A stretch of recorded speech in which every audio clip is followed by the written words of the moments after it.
Wide Awake in South Mississippi is brought to you by Against the Flow of Mississippi.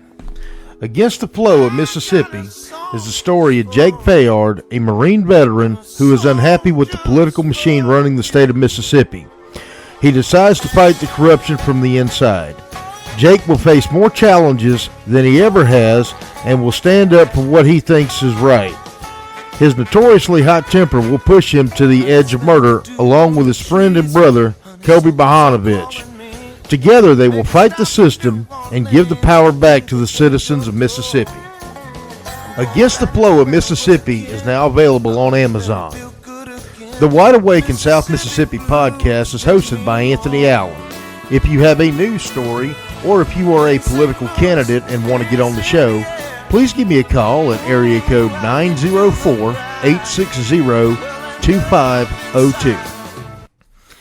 All right, y'all. So it's time for the kickoff episode of Wide Awake in South Mississippi.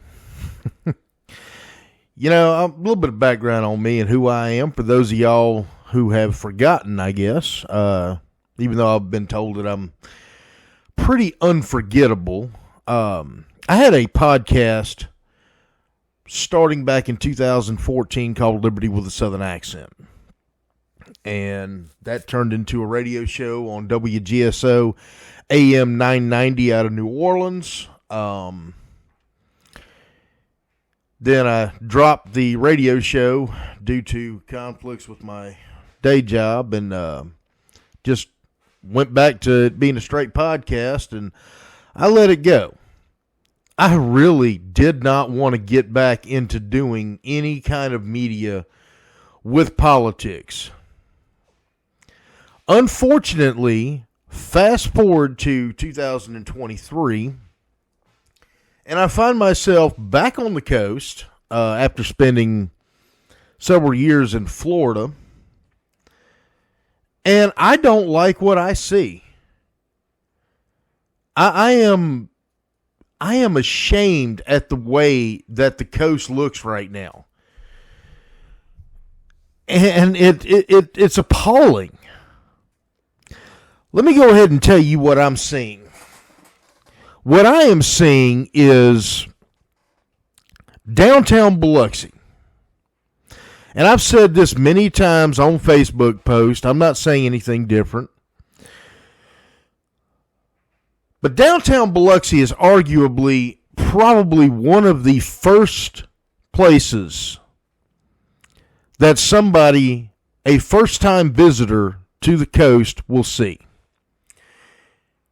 You go right in front of the Beau Rivage and the Hard Rock. You've got that little Shell station and that Waffle House right behind it, right there at the intersection of Raynor and 90. Well, I never thought that I would ever see a need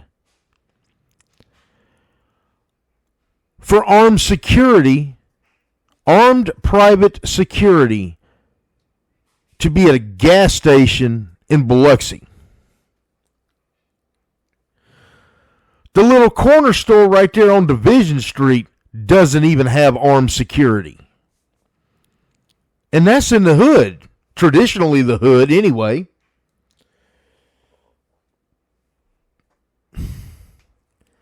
And then we have a sheriff who is so blinded by the light. And he's outgoing, and I'm glad he's outgoing. I'm glad he's gone. I actually used my other podcast to promote him when he first ran back in 2015. And this is Troy Peterson. He is so oblivious to how a sheriff's department should run that he is jeopardizing, through his complacency, he's jeopardizing the safety and security of every citizen in Harrison County.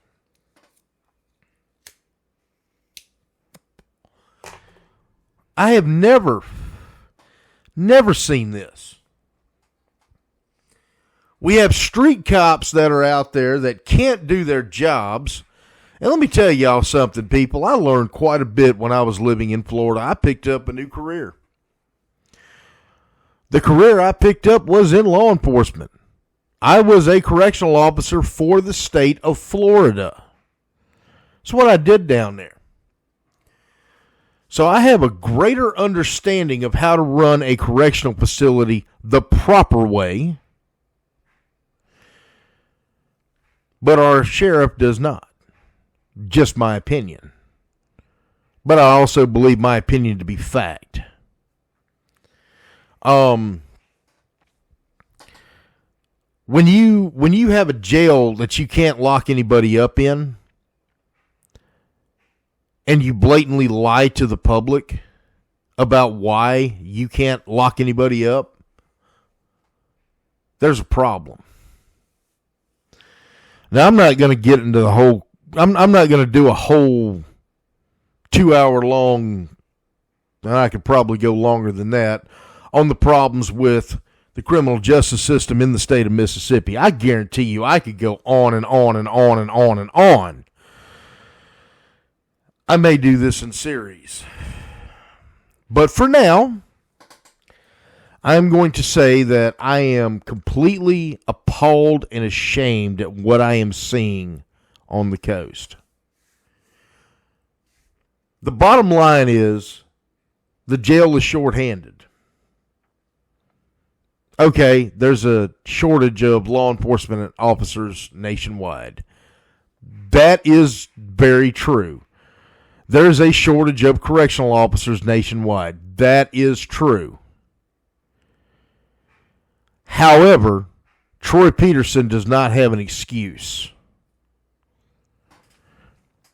Now, we have a new sheriff coming in named Matt Haley. I've said this before, and I'll say it again. If he could ever stop riding the coattails of the current sheriff and affect some real change, and I hope he does, Matt Haley, from what I know about him, and I've met him a couple of times in person, from what I know about him, what I've heard about him, he's a hell of a street cop. And being he is a good street cop, I'm hoping he will understand the lack of morality, or the lack of morale, not morality. I'm sorry.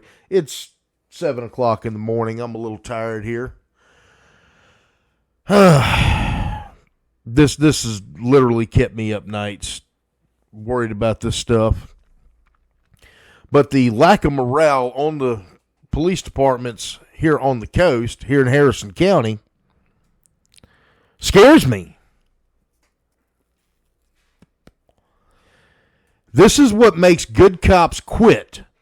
This is what makes a lot of cops that are seasoned, experienced, and know better not want to discharge their duties as they're supposed to. Because what's the point? You can't lock somebody up who needs to be locked up, needs to be taught a lesson that, hey, we are a society of law, and we respect law and order in this community. They're going to get frustrated, and they're not going to want to do their job. You know, here in Harrison County, the policy is, unless it's an enhanceable misdemeanor or a felony or a violent misdemeanor, you don't go to Harrison County Jail. That is the policy. I'm trying to bring this to the public light. I want this on the record. I want somebody in the County Board of Supervisors office to recognize it and acknowledge it. Acknowledge that there's a problem publicly. And then what I want them to do is sit back and come up with a viable solution.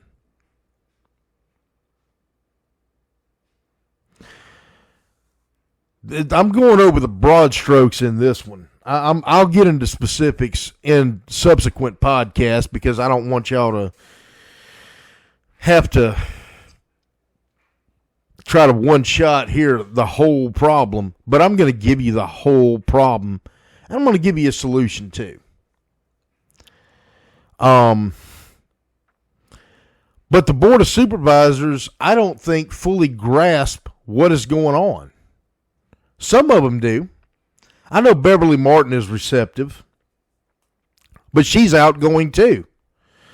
I haven't really spoke to Dan Cuevas, who is her replacement. I'd like to. I've met him. He seems like a genuine guy. I wish him the best. Obviously, I was on Beverly Martin's side during the primary, but hey, I wish Dan Cuevas the best. I hope he actually does something. I reached out trying to get my concerns on the agenda for the Board of Supervisors. I actually reached out to Rebecca Powers' office yesterday. The day before yesterday, I reached out to the board secretary and told them my problems. The board secretary, the lady I spoke to, she was actually very nice, very respectful, very receptive to what I was trying to do. But she also told me that everything before it goes on the agenda has to go through Rebecca Powers, who is the board president.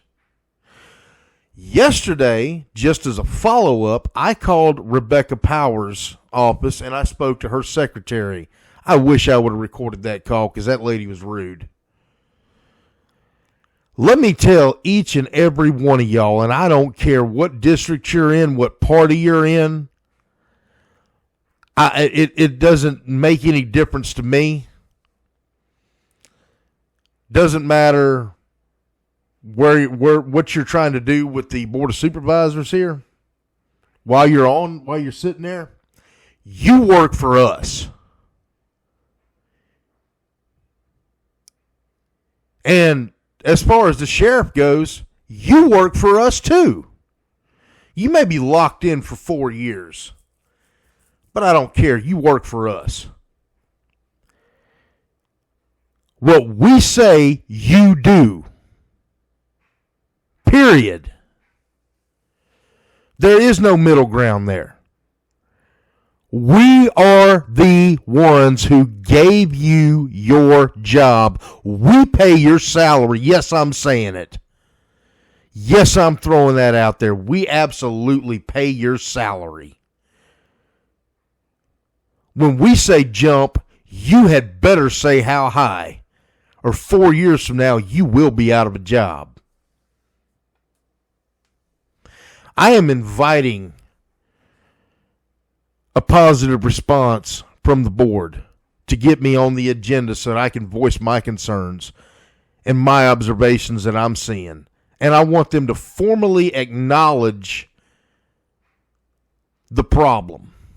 And I want them to come up with a solution. They don't have to take my solutions on this podcast. I'm going on the offensive because I'm tired of being on the defensive. I'm tired of having to watch my back when I'm pumping gas in certain places on the coast. I'm tired of tourists who actually pay the bills around here. Let's face it, tourists annoy the crap out of me. I'm not going to lie. They really do. I can't stand most tourists. They're rude, they're entitled, but it's a fact of life around here that they actually pay our salary. They pay our bills. They bring revenue to the coast. And if we don't project ourselves in the best light possible, they're not going to come here. I make no secret that I don't like the casinos. I make no secret that cruising the coast and scraping the coast and Black Spring Break and all these events that clog up traffic on Highway 90 really get on my nerves. I make no secret about the way I feel about this. However, this is the world that we live in on the Mississippi Gulf Coast, and if we do not protect that revenue source, we're going to be worse than we ever were probably at any time in history. There's not a lot of other revenue generation. I mean, yes, we have military bases around here, but that doesn't account for the scale of revenue that was generated with the casinos and with tourism. Most of the people that put money into this community come from the outside. And if they have to sit there and worry about somebody mugging them at a gas station because the gas station attendant has said, get off the property 50 times, and the cops can't arrest them, and if they do arrest them, they have to take them to a whole nother county, more on that later, there's a problem. Y'all think about it. I'm going to go ahead and go into more specifics later. Like I said, this is just an introduction in the broad strokes. Y'all take care. Thanks for listening. Wide Awake in South Mississippi.